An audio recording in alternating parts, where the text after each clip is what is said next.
Bonjour à vous tous les Soulminders qui nous suivez. Alors aujourd'hui je viens juste de terminer un livre pour la troisième fois, un livre formidable de Paul Ferrini qui s'appelle L'amour sans condition. D'ailleurs Elisabeth Kubler-Ross a écrit à ce sujet de ce livre, c'est le livre le plus important qu'il m'a été donné de lire et je l'ai lu comme une Bible. C'est un livre magnifique que je conseille vraiment à tout le monde, à lire, à relire, à étudier, à pratiquer et à vraiment mettre en pratique L'amour sans condition de Paul Ferrini. Donc comme vous l'avez compris, aujourd'hui, nous allons parler d'amour. Alors, pourquoi? Parce que d'abord, parce que c'est un sujet passionnant et l'amour a été écrit, chanté, a été joué de multiples façons, vraiment, et a traversé en plus toutes les époques. C'est assez impressionnant de voir que c'est une émotion que nous vivons tous. Nous la vivons tous d'ailleurs de manière différente, nous l'appréhendons tous de manière différente, qui a traversé les époques, mais que nous ne pouvons pas définir.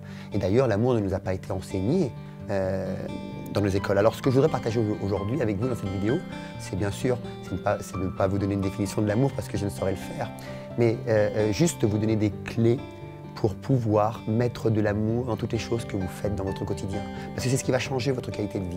Et ce n'est pas des techniques en fait, que vous allez pouvoir prendre à gauche et à droite de psychologie ou de développement émotionnel qui va changer la qualité de votre vie. Mais vraiment, la façon dont vous allez diriger vos pensées et comment vous allez pouvoir intégrer de l'amour dans vos actions. Donc voilà, c'est ce que nous allons parler aujourd'hui.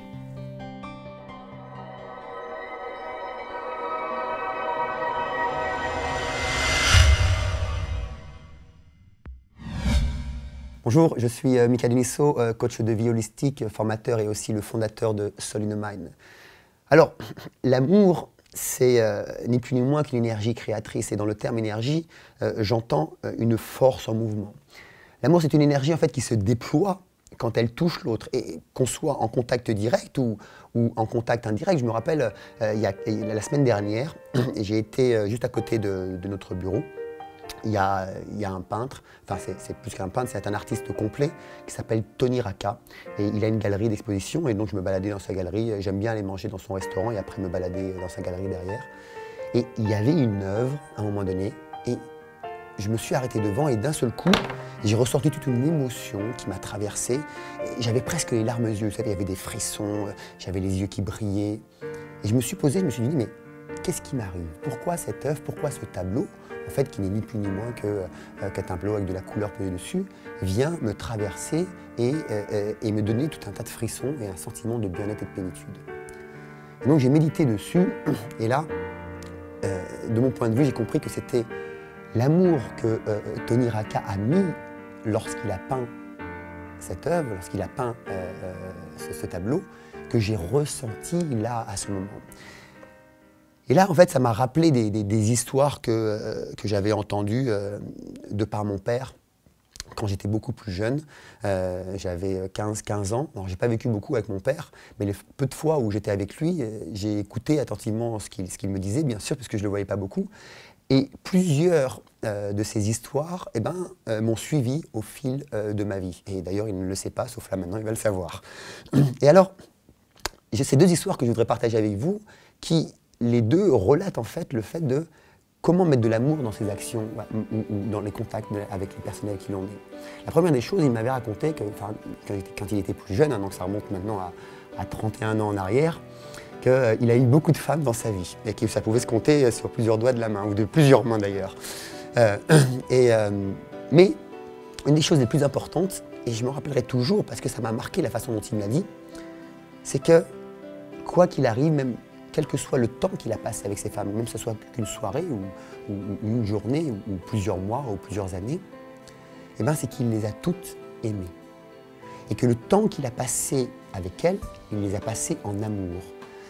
Et la façon dont il m'a dit ça, j'ai compris que c'était vrai. Vous savez, il y a des signes quand on parle avec le cœur. Vous savez, ils avaient la brillance dans les yeux qui ne peuvent pas mentir, une intonation de voix qui change.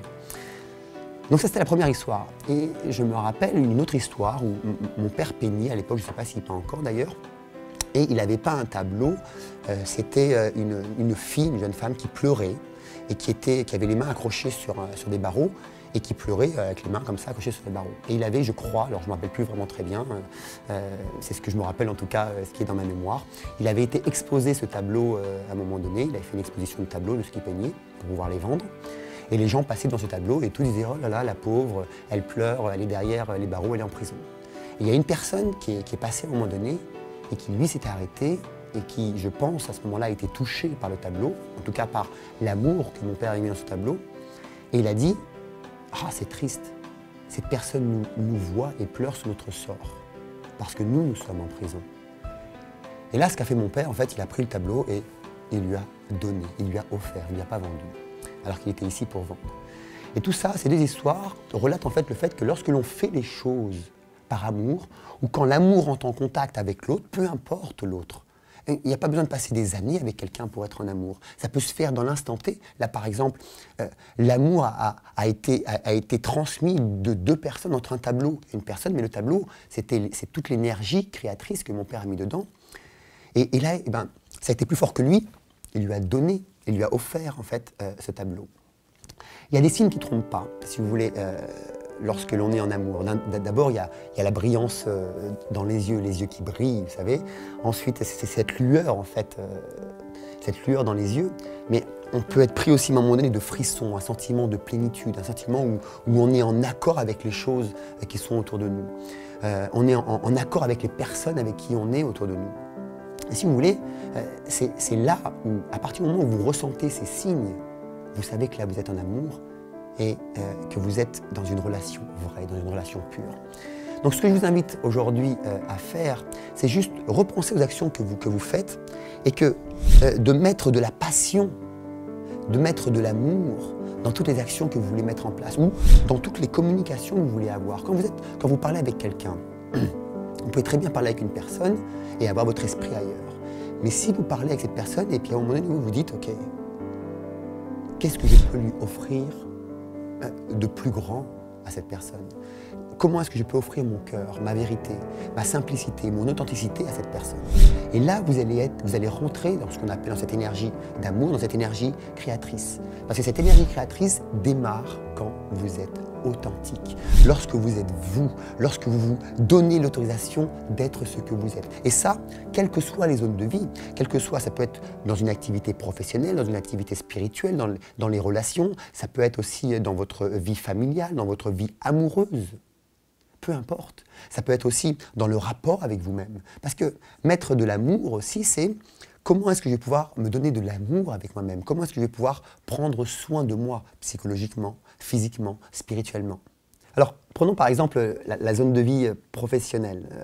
Par exemple, à Créasan, notre école de coach holistique, ou à Soul in the Mind, notre académie en ligne de formation de développement personnel, croissance individuelle, ou encore à EcoPro, l'organisation que j'ai fondée en 2010 où nous formons des formateurs sportifs dans le milieu du canyoning, eh ben, je leur dis toujours ce message. Et ce message vient en fait de l'histoire de mon père avec ses femmes. Vous allez voir à quel point c'est étonnant.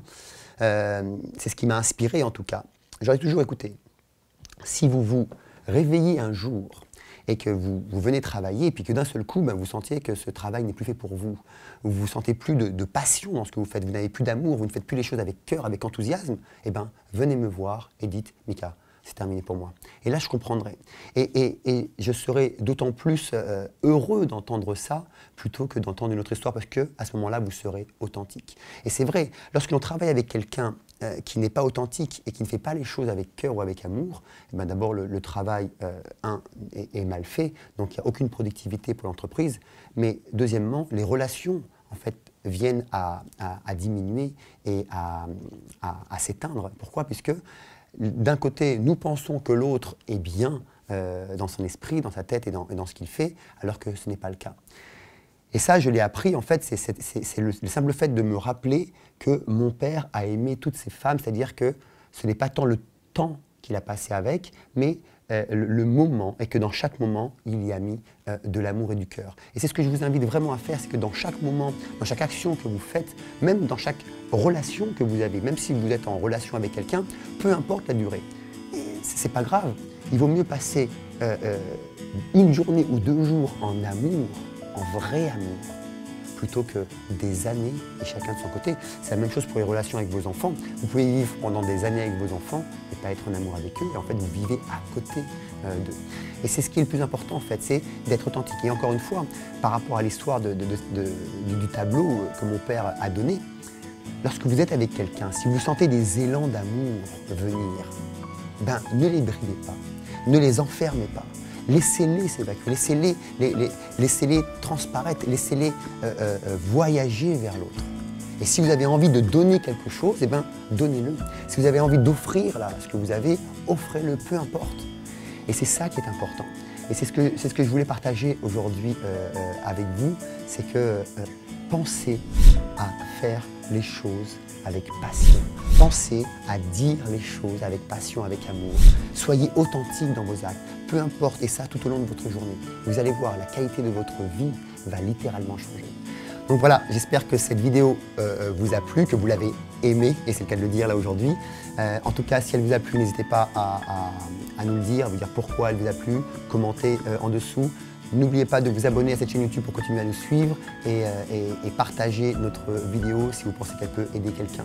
Je voudrais dire un grand merci aujourd'hui à Paul Ferrini de m'avoir inspiré pour cette vidéo, et aussi merci à mon père pour ces 2 enseignements qui m'ont suivi et qui, j'espère, vous aussi, vous aider, vous, dans votre vie. Voilà, je vous dis à la semaine prochaine pour continuer à apprendre, évoluer et partager ensemble. Merci.